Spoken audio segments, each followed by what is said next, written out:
Bonsoir à tous, une petite vidéo sur le marché de la crypto. Bitcoin a fait presque 22 000. On était bloqué pendant quelques jours à 20 000. C'est devenu la stablecoin BTC pour finalement exploser à la hausse lorsque la Fed avait annoncé la hausse des taux de 75 points de base. Après, il y a eu des yo-yo finalement, donc, toujours dans un range en fait, 25, 20, 25. Le marché n'est toujours pas haussier, on est juste un bull trap en fait. Les gens, les gens pensent déjà que ça va, c'est la joie, donc ça va repasser déjà à 25 000, 30 000. Pour moi, c'est pas fini encore, d'accord. Matic Polygon a fait quand même exploser parce qu'il y a eu des news sur Instagram qui vont mettre des NFT utilisant la blockchain Polygon Matic.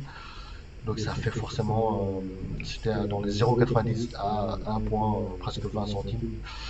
Incroyable. Long terme, ça assure, c'est important de voir. Dogecoin a explosé grâce à Elon Musk, because on était dans les 0.045, à peu près bloqué pour des mois. Après l'annonce de Twitter, Elon a racheté Twitter, Dogecoin a fait 160% à la hausse pour corriger un peu, qui est normal.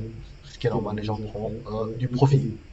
Alors pour les news, c'est important de revoir, c'est la Fed, donc c'est tout le monde attendait en fait la Fed, Jerome Powell, sans surprise, c'était déjà pricé, 75 points de base, 75 points de base c'est 0,75% en fait, pour faire simple.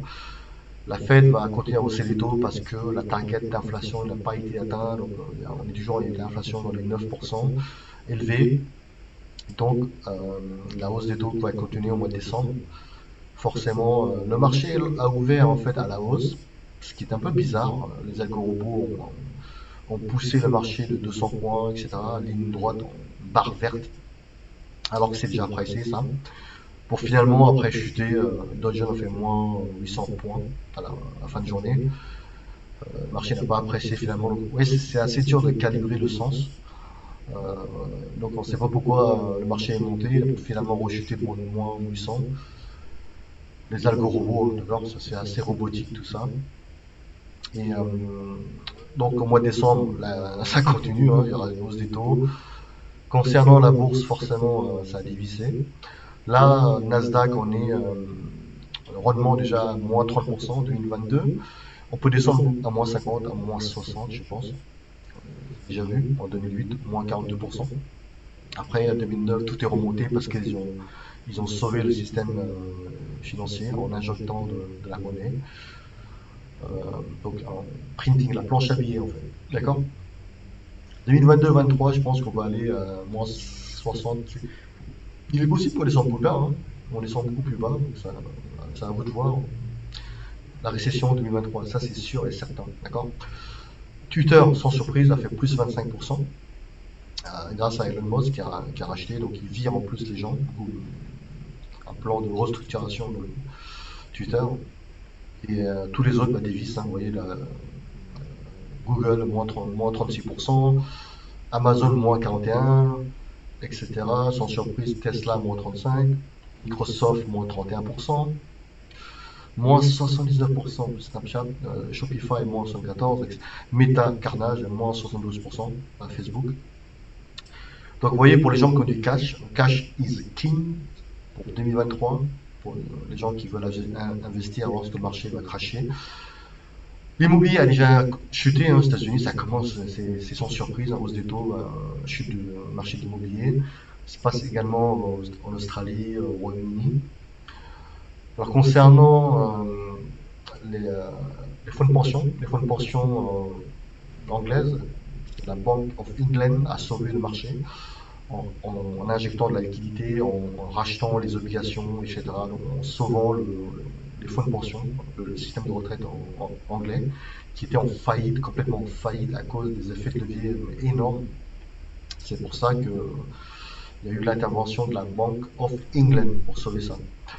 Concernant les news, Dogecoin, on en a parlé, c'était Elon Musk en fait, qui finalement finalise le rachat de Twitter pour également licencier la moitié des effectifs en fait, à 3700 employés. Et donc en plus, il y a une action de justice des salariés, etc., contre Twitter, parce qu'il y a eu des licenciements sans notice. Donc forcément, Dogecoin a corrigé après. C'est pas non plus une super baisse en fait. Euh, les gens prennent du profit après 160% de hausse, qui est tout à fait logique. D'accord. Alors Metaverse X, c'est le projet Elron assez connu qui avait créé l'exchange Maya Exchange décentralisé en levant des fonds via leur token MEX token. Donc vous pouvez staker, les taux étaient ultra élevés à l'époque, 200% par an, pour finalement baisser à 40%, etc. Ils ont imprimé beaucoup de MEX. Forcément, le prix du token MEX a chuté dans un marché baissier en plus. Sauf qu'ils annoncent là le changement de nom, ils visent la métaverse, ça s'appelle Multivex X euh, pour le projet Elrond. À suivre, hein. Donc ça peut cartonner hein, si ça marche. Si le business plan fonctionne et qu'ils arrivent à implémenter justement l'utilité de leur token MEX, il est possible que ça cartonne comme Cryptocom en 2021. À suivre, Elrond. Bonne chance à Elrond, l'équipe de Elrond. Donc ils étaient à Paris là avec les ministres, etc. Pour parler en fait de la révolution du Web 3 et la métaverse, etc.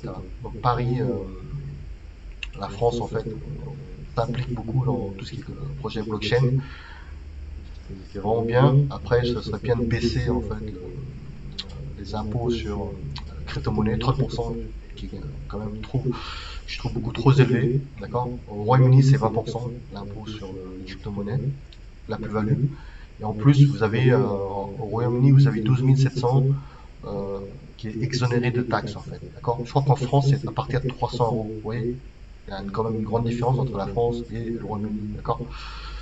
Ce serait bien que la France revoie tout ce qui est taxation de blockchain, tout ce qui est crypto-monnaie pour attirer les investisseurs. Mais on est sur la bonne voie, je pense. Voilà, après c'est à vous de voir. Alors, concernant, il y a un autre projet qu'on avait parlé. Ils avaient levé des fonds, je ne sais pas si vous vous souvenez. Ils ont changé de nom, hein, c'est devenu Trust.com.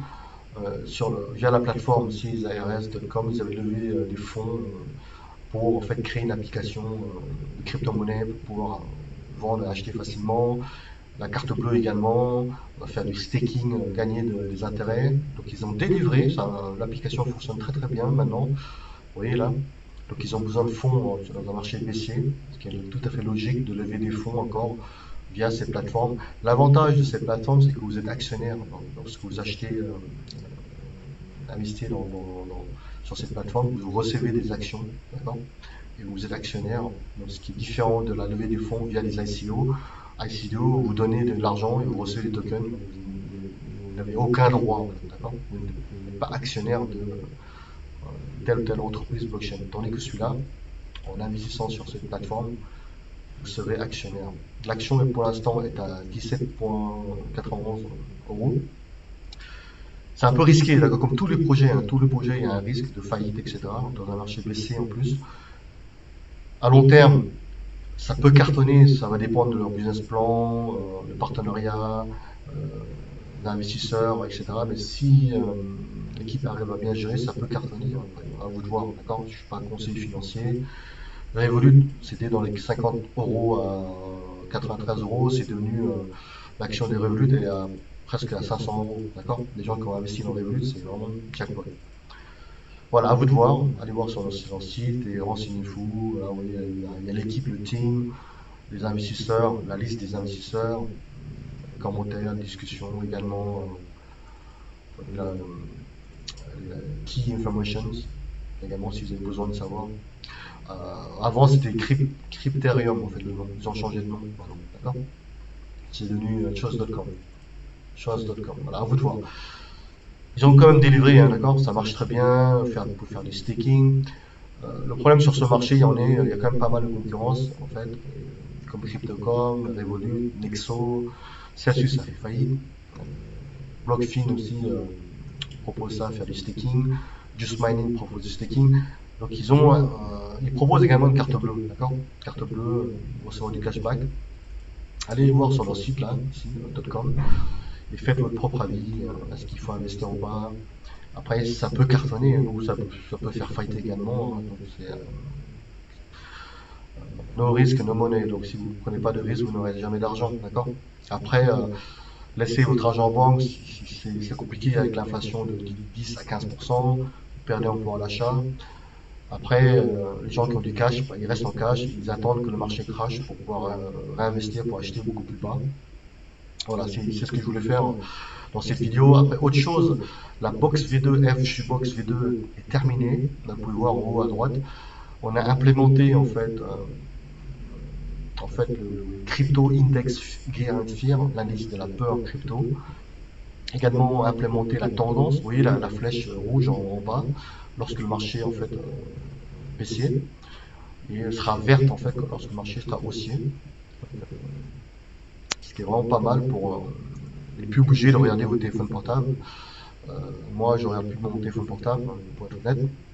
Je regarde directement sur la box, le prix de Bitcoin, etc. Vous pouvez également gérer votre portefeuille de crypto-monnaies en mettant des achats et des ventes de crypto-monnaies via notre site internet. Ça, c'est un projet qu'on a besoin de partenariat. Je pense que c'est important quand même d'avoir un soutien de la communauté crypto. Je sais qu'on a fait des tests en fait sur Twitter, également sur Instagram. Twitter, ça fonctionne très bien. Il y a des gens qui veulent acheter la box, qui sont intéressés par la box. Grâce à Chéron, Nicolas Chéron qui avait fait un test, en fait, on avait créé un FGBox pour la bourse 440. Et les gens étaient intéressés pour acheter. J'avais posté sur des forums également de crypto-monnaies Telegram, des gens qui voulaient acheter la FGBox. Donc, vous voyez, le prototype est terminé. Ça a été codé, l'algorithme fonctionne très très bien. On a besoin de partenariat. Si vous êtes intéressé, veuillez nous contacter, etc. On a besoin également de lever des fonds pour pouvoir faire la production de masse en Chine. Honnêtement, la box fonctionne super bien maintenant. On a implémenté également tout ce qui est on a mis un haut-parleur, 2 haut-parleurs Bluetooth, donc vous pouvez écouter également la musique en regardant le prix de la crypto. On a mis une option également, bien sûr, on-off, c'est-à-dire que la box, vous pouvez contrôler à quelle heure vous voulez que la box s'allume et à quelle heure vous voulez que la box s'éteigne en fait. D'accord. Ça marche très très bien. Vous mettez un range en fait, et, la box va s'éteindre, va s'éteindre tout seul la nuit pendant que vous dormez. Et donc le matin, si vous avez mis à 9h, va automatiquement se rallumer à 9h du matin, ce qui est super. J'ai testé ça pendant un mois, donc ça fonctionne très très bien. Voilà, faites un commentaire, également un like, n'hésitez pas à nous soutenir, également comment dire, mettre des commentaires sur YouTube, like et s'abonner bien sûr à notre chaîne. Passez un bon week-end à tous, un bon dimanche à tous, au revoir.